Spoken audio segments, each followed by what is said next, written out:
হাই everyone, কি খবৰ? আশা কৰোঁ ভালে আছে, কুশলে আছে। আৰু চাহিন ব্লগছ 055 মোৰ ফেচবুক পেজ আৰু মোৰ ইউটিউব চেনেললৈ আপোনালোক সকলোকে স্বাগতম জনাইছোঁ।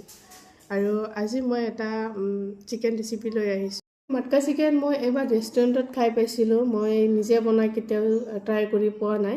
আৰু যিহেতু মোৰ চৰ্দি জ্বৰ কাহ হৈ আছে, মোৰ মাতটোও বহি গৈছে আৰু ঝাল ঝাল কৰি চিকেন খালে ভাল লাগিব। আৰু সেই বুলি ভাবিলোঁ আপোনালোকৰ লগত ৰেচিপিটো শ্বেয়াৰ কৰোঁ আৰু কমেণ্টত জনাব কেনেকুৱা পায়। চ' লেটছ ষ্টাৰ্ট। ইয়াতে লৈ লৈছোঁ মই 1 কিলো চিকেন আৰু সৰহকৈ কাটি লৈছোঁ 2টা পিঁয়াজ আৰু 5টা মই তেজপাত দি দিছোঁ, 3টা গোটা নহৰু আৰু জলকীয়া কাটি দিছোঁ বেছিকৈ। এতিয়া দি দিম মই আদা পেষ্ট আৰু নহৰু পেষ্ট। আৰু এতিয়া দি দিছোঁ 2 চামুচ মই নিমখ। ইয়াৰ পাছত 1 চামুচ হালধি, 2 চামুচ ৰঙা শুকান জলকীয়া গুড়ি আৰু 1 চামুচ ধনিয়া গুড়ি।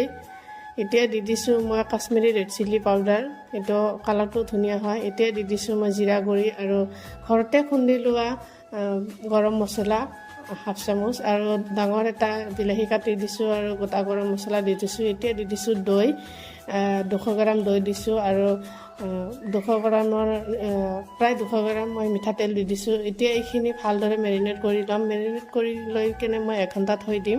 এইফালে মই আলু ফ্ৰাই কৰি লৈছোঁ। আলুখিনি ফ্ৰাই হোৱাৰ পাছত মই ইয়াতে চৌকাত দি দিছোঁ মাটিৰ পাতিল আৰু তাতে দিছোঁ মিঠাতেল। আৰু এতিয়া দি দিছোঁ 2টা সৰহকৈ কাটি লোৱা পিঁয়াজ আৰু পিঁয়াজ ৰঙচুৱাকৈ ভাজি লৈছোঁ। এতিয়া দিছোঁ গোটেই মাংসখিনি আৰু আলুখিনি এতিয়া এড কৰি দিম। এতিয়া লাৰচাৰ কৰি কিনে মই ঢাকনা লগাই মানে এইটো আৰু 10 মিনিটমান হ'বলৈ দিম। 10 মিনিট পাছত আকৌ ঢাকনা খুলি কেনে মই চাইছোঁ ধুনীয়া মানে কালাৰটো ধুনীয়া হৈছে।